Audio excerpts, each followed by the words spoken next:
Welcome to the Building Bite Podcast, a podcast for construction owners, insurance professionals, and construction contractors, where you can hear from the experts about topics to help you be successful. I am Peter Duggan, President and CEO of Proactive.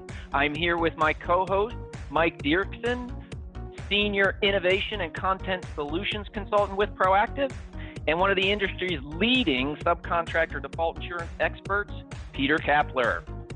Peter is the Senior Vice President and National Director of Performance Security for Aon. Peter comes to us from Toronto, Canada. Peter, how are you doing today? I'm great, guys. Nice to chat with you this morning. How are you? Excellent. Mike, how are you? Doing great, Peter. And Peter, great to have you on. Thanks, guys. I really appreciate the opportunity. Peter, we are super excited to share with the audience some of the really good tips you have about optimizing the risk management function within contractors. But before we get to that, can you tell us a little bit about your background and how you got to where you are now? Sure. So, by way of background, I'm actually an accountant by trade. I spent probably the first decade of my career in the 20 or so years that I've been doing construction risk management as a member of a surety company. So I spent about 10 years in surety, where I really got excellent experience and exposure in what I see as a very, very multidisciplinary business.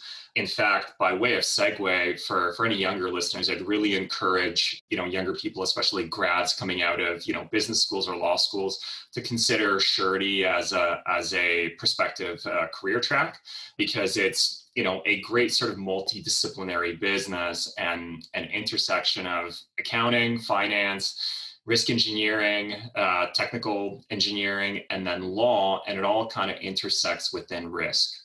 So I spent the first sort of 10 years kind of cutting my teeth, developing my knowledge and experience there, learning the construction trade, learning, construction law and construction accounting. Somewhere in the middle there, I took a couple of years off to pursue a passion project in the nonprofit space. And then when it came down to sort of get back to business again, I gave my friends at Aon a call, and then linked up with them and settled into a great opportunity to lead the SDI practice for Canada at Aon. Awesome. And that's a great tip for the younger listeners. I appreciate that. Peter, when we spoke, we had a great conversation again about how to optimize the risk management function within contractors. But I think in order for the audience to fully understand some of the tips that you give, perhaps you can give us a background of how the risk management function has evolved over the last, probably, it sounds like 20 years that you've been at your career. Sure. So, it's really interesting to sort of think about it. And I would, anytime we're evaluating something like this, I would really sort of encourage listeners to, ask deeper questions and ask why several times. I think it's important to evaluate the role of, risk management within an enterprise to begin with. I think, especially over the last 10 years or so, we've kind of seen the risk management role over the course of a soft market grow into almost solely a sort of a price buying and a price watching type of function. But, it's important to consider that the role actually emerged as, projects and construction started to become bigger and bigger and more complex, and the risk transfer function of insurance within construction companies became increasingly more important. So whereas historically, that would have kind of just rolled up through finance and through legal, construction companies now will resource and carve out specific function to risk management, and hopefully in a way that actually allows for overall enterprise risk management, as opposed to just kind of a insurance buying type of function. I mentioned the note about what happens sort of during soft insurance markets, and we tend to, in the industry, tend to fall into a little bit of a trap when coverages and capacity are really readily available. We kind of see that, somewhat a little bit of that kind of complacency. I think it's tempting to, relegate the risk management function to simply price watching in those environments. But I'd really encourage and almost warn companies that doing that is, it tends to be a little bit of a short-sighted approach, and also somewhat of a missed opportunity. If you speak to risk managers, maybe in other industries, or risk managers that have been around through, hard insurance markets, risk managers really have the ability to play, a vital role as sort of an information and knowledge hub, right? They're able to kind of harness that information from the insurance marketplace around the perception of risk and also operational best practices. And then they're able to feed this information back into the C-suite and really influence, how the enterprise evaluates and how they price risk. And then secondly, how operations conduct their business and the impact of that risk on the enterprise. So, the digger that you deep into that risk management function, I think the more opportunity you can see and how that can really serve the overall enterprise at a construction company. Love it. And Peter, for the listeners, can you define hard market versus soft market? Sure. So really the simplest way of cutting it is, in a soft market, insurance coverage capacity is widely available and pricing is very, very competitive. That's typically precipitated by, lower loss ratios. So there's a lot more appetite from carriers, insurance writers to write the risk. In contrast, in a hard market, you're seeing the curtailment of the availability of coverage, sometimes even to a point where it's not available at all. And also much more, pricing that is sort of less competitive, right? In other words, it becomes much more of a insurer-driven market as opposed to a buyer-driven market. Thank you. Moving to those three good guidance tips that you have, I think the first one, as I understood it, was protecting your organization from silos. Can you tell us a little more about what you mean by that? Sure. So I think that the real sort of theme in this discussion, when I think about the function of risk management with an organization, is again kind of the opportunity that the risk manager has in being a knowledge hub, right? So in engaging with the insurance marketplace, the risk manager really has an opportunity and an obligation to influence risk discovery, right? And also risk control, as opposed to just evaluating the efficiency of risk transfer. In the last 5 years or so, insurance companies have gotten increasingly savvy in their discovery and communication of risk control. They've made a lot of investment in, risk engineering departments and have strategically deployed resources to really communicate that with their clients and their brokers and sort of the broader risk community. So the risk manager has the ability to, evaluate internally what risk actually looks like, right? From observing how operations conduct their business. And also they have the ability to, really listen in and tune into the operational best practices that are tried, tested, and true, and are available from an insurer and insurer's risk engineering department, who have a very broad view into the marketplace, and they see the best practices that are available across a wide section of a construction company's peers. And so by breaking down the silos within an organization, a risk manager really has the ability to sort of disseminate that information, and they're very uniquely positioned to make these connections between operations, between external insurance, and then also between the C-suite. So, I strongly recommend to a lot of risk managers and then, the C-suite partners that we deal with, that they really open their ears up to the risk management function. And in some cases where we observe that there's a real opportunity, to mandate that those connections happen. right? That, the risk manager gets in front of operations, that the risk manager is able to report back to the C-suite, and then also, is empowered enough to bring in some of those operational best practices from risk management departments at insurer partners and present them to operations, right?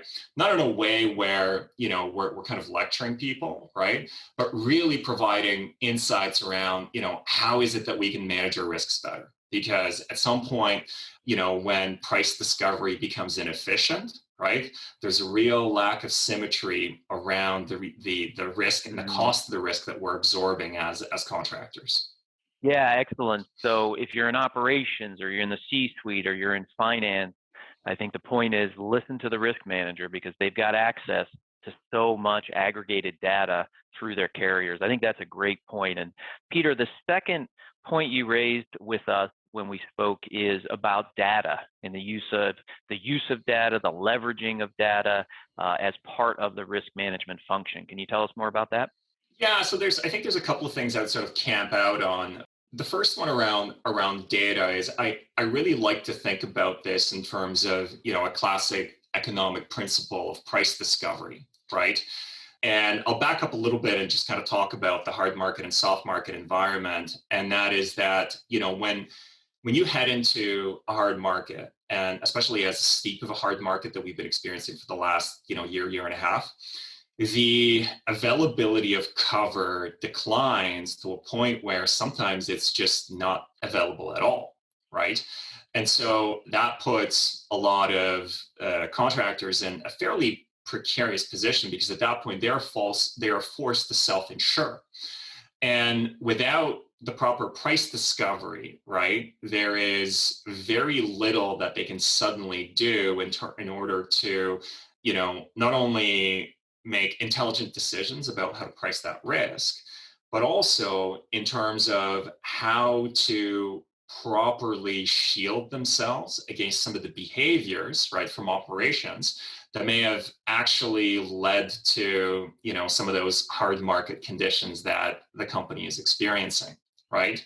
So without the access and the awareness of all the data in the first place, right, it's difficult to, make those intelligent price discovery decisions, right, around, okay, well, what is it about our loss ratios, perhaps, or what is it about the industry loss ratios that is creating the situation that we're sort of finding ourselves in, right?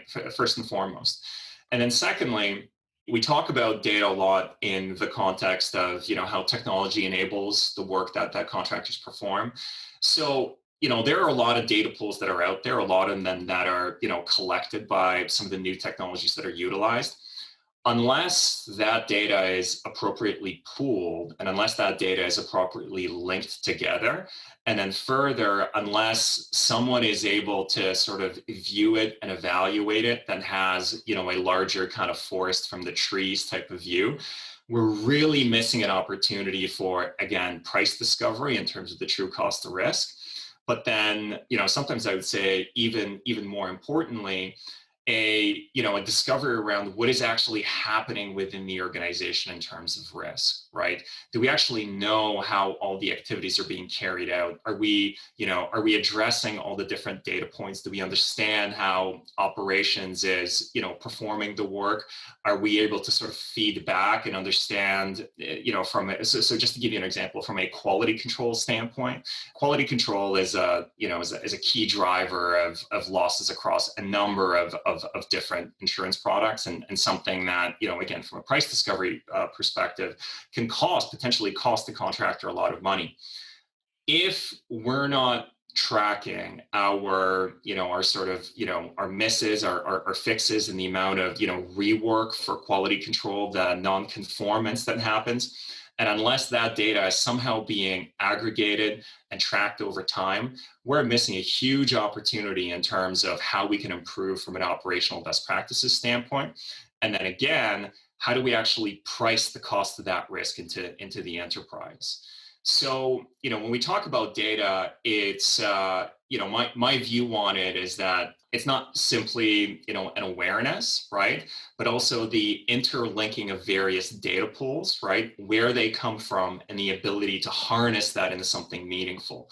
And there are several sort of prongs and several things that need to be activated within a contractor's operation in order to harness that. But I would also say that in most cases, for most contractors, those things are already in place because they're already using project management systems. They're already using things at site, which will sort of gather and harness the data.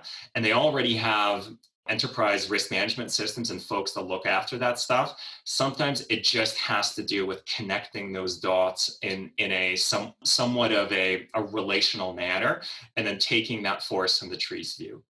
Yeah, and that makes total sense because if you think about it, your first point, break down the silos, you got to do that first if you're going to integrate data across operations and finance and risk management. So I'm getting the first two. The third was empower your risk management team. Tell us more about that. Sure. So, I kind of keep coming back to this point because I think it's really critical in that, that risk management function serves such a huge opportunity for the enterprise that, if they're relegated during, say, soft market times to simply a function of being an insurance buyer, we're really missing a massive opportunity in terms of feeding information back into the enterprise and the ability to implement better operational best practices. And how we do that is, I think, twofold. On the one hand is really encouraging risk management to develop relationships internally, right? And that is building alliances within operations, right? And empowering that role in a way where, there isn't really a perception that the risk manager is coming in to have conversations to, sort of to lecture or to tell operations how to do their job better or anything like that. Because obviously, there are, certain intricacies to relationships within organizations, and you wouldn't want anyone to, feel, a little bit defensive or disrupted in the role that they're executing, but really sort of mandate this as an opportunity that is to be harnessed, in that a risk manager has the ability to bring in a lot of operational best practices from, a myriad of different sources. And this is something that they're able to bring to the table in a productive manner in building a relationship with operations. It sort of works the other way as well, because I think it's important for, operational folks to understand that they really stand to benefit from a strong relationship with risk management because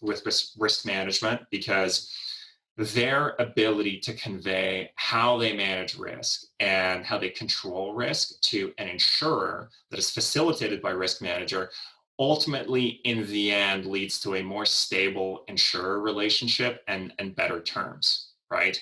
And fundamentally, from again an empowerment standpoint of that risk management function, if there is buy-in at the C-suite level around what that risk manager can bring to the table, it just makes it really just helps that person fulfill that mandate. Hey, that's incredible stuff, Peter. So one of the things that we like to do on the podcast, we always like to talk about specific points, things that can really help our listeners, but then also give them an action item. So keeping in mind that our audience is typically insurance professionals, contractors, owners, technology experts, after that, what action item, what is something they could do today? What is the tangible thing that they could start now to help fix that problem or enhance where they currently are? Sure. No, I appreciate that, because I think it's important to be able to take away actions right away. And I think regardless of which perspective you're taking here, whether it is that you're acting as a risk manager or you are an insurer or perhaps even a project owner, really it's all about picking up the phone and starting a functional dialogue around where are you going to take some of these insights. So for a risk manager, I would say give a call to your best advocate within operations and really evaluate how you can better connect with them around your understanding of the risk that they take, right? And then also helping to sort of deploy some of these best practices. So I would say, as a primary takeaway, pick up the phone and start building those relationships and building those allyships. That's critical for a risk management role. From a carrier standpoint, I think, again, something that we've seen carriers do really well over the last number of years is opening up about the risk control function, right? So engage with the broker, engage with your clients in conversations about how your better understanding of a client's risk and your better relationship with the client is going to enable you to better underwrite and provide better access to cover on, more favorable terms ultimately. At the end of the day, if an underwriter has a really good and really clear understanding of, how projects are being deployed and how risk is being managed at a construction firm, fundamentally that's better for their relationship, that's better for their ability to assess that risk, and in the end, leads to a better working relationship and better terms. And I think from an owner standpoint, engage with your contractor about risk in the first place, right? Not just risk transfer. I think in a lot of cases, conversations kind of just get stuck around who's handling insurance and who is that better for, right? But let's just talk about risk control on the job site to begin with, right? As a part of an overall risk strategy, right? So, insurance is obviously a very important part of that, but an overall risk control strategy and what that means for the relationship. Good stuff, Peter. We're now moving into our speed round time frame, and we've got 4 for you. First, what is it that makes you most energized about the work you do? I think fundamentally it's about, this business really is about people, right? So, it's about making connections with people, for us, it's contractors learning about, how construction company operates, how the projects get deployed, the stuff that happens on the job site, how risks get managed, how, a large construction enterprise really functions. And making connections with, insurer partners and, helping them understand better how our clients operate and really facilitating those connections and helping those folks work together. And then secondly, solve problems. Fantastic. So Peter, going the other direction then, what is something that you find right now that you're being challenged by professionally? Well, I think, we're what, 13 months into some quite unprecedented times, right? I think generally speaking, we'd be seeing each other at conferences, at least a couple of times a year. We'd have an opportunity to have discussions like this, face to face. I think one of the biggest challenges really is, the inability to do those meetings in person, right? So while on the one hand, I think, it's terrific that we've really gotten into a good groove around using Teams and Skype and all these amazing tech tools to be able to connect somewhat face to face, it's still not quite the same. And so travel and getting together, the travel being cut has really curtailed. And, I think it's somewhat limited those interpersonal relationships. And I think also, in terms of if I look kind of internally about in our work at Aon here, the loss of sort of working side by side with people and learning from them has also been somewhat limiting. I think those interpersonal relationships, I think, have been the biggest challenge over the last little while. Yeah, and sometimes I think about, Peter, the younger professionals who haven't had the 20 years of previous interpersonal connections. I think it's a really tough time for those folks, and I'm anxious to get back to it. 100%. Well. I think that's very underestimated in terms of the impact that has on that cohort. If we think about career development and when really you learn, like the periods of time when you really learn a lot, right? Those early stages in your career when you're acting as a sponge and you have the opportunity to be directly or indirectly mentored by others are critical. And so I think we need to be really careful in how we move forward around how work is restructured when we do go back to the office, that we're very aware and cognizant of these issues and, really do sort of take that cohort of young people seriously. Excellent. What is something that you learned in surety that is useful in the SDI space? What isn't really? As I said, the surety market, the surety product and the surety marketplace is just so multidisciplinary and really exposes you to so many aspects of this business, right? If we interlay it to SDI, I mean, I think just the experience in how a general contractor engages with subcontractors, right? And also the legal framework within which they operate and how contracts actually intersect and how they work. I think an experience in surety underwriting provides a very good platform for it, because fundamentally, as a surety underwriter, you are evaluating the contractual obligations. So your primary role is to understand the contractual risk that you're guaranteeing. So you're getting into the nitty-gritty of underwriting contracts, right? And in looking at SDI and the function of insuring for a default, we're talking about a contractual default, right? So understanding how contracts work and how the relationship between whether it's owner and GC or GC subcontractor is critical.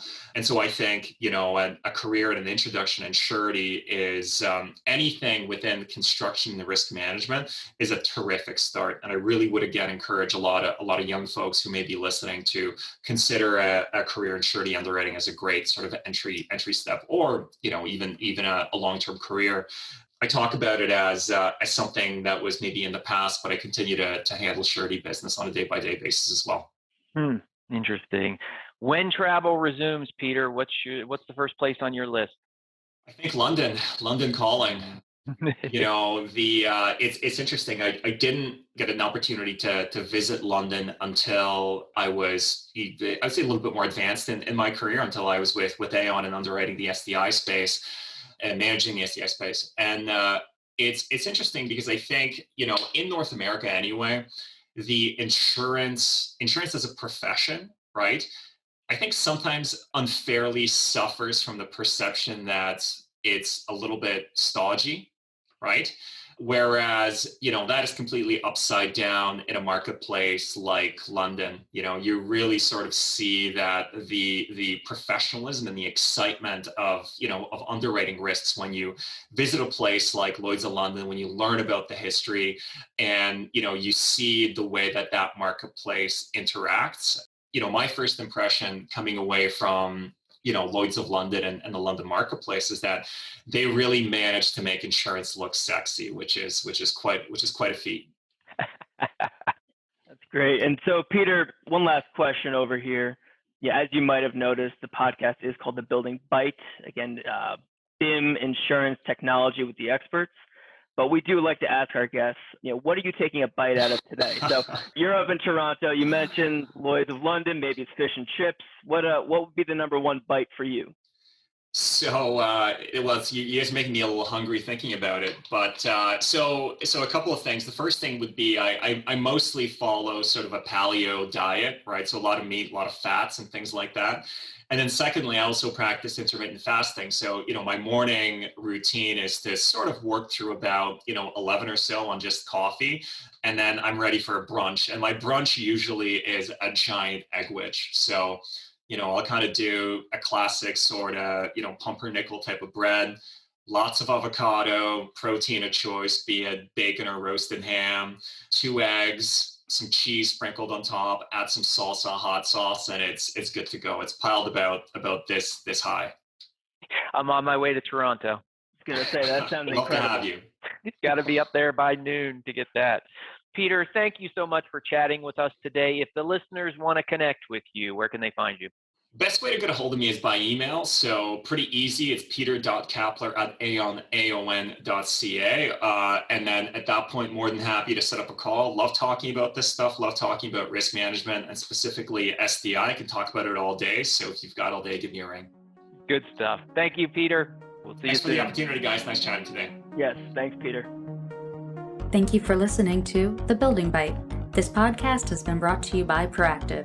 Check us out on thebuildingbite.com, where you can subscribe to our newsletter and follow us on social media for all future The Building Bite news and updates. You can also find us on your favorite apps, including Apple and Google Podcasts, Spotify, Stitcher, TuneIn, and Amazon. If If you have ideas for episode topics that we should cover on the show, or you know somebody who would be a perfect guest, let us know at connect@thebuildingbite.com.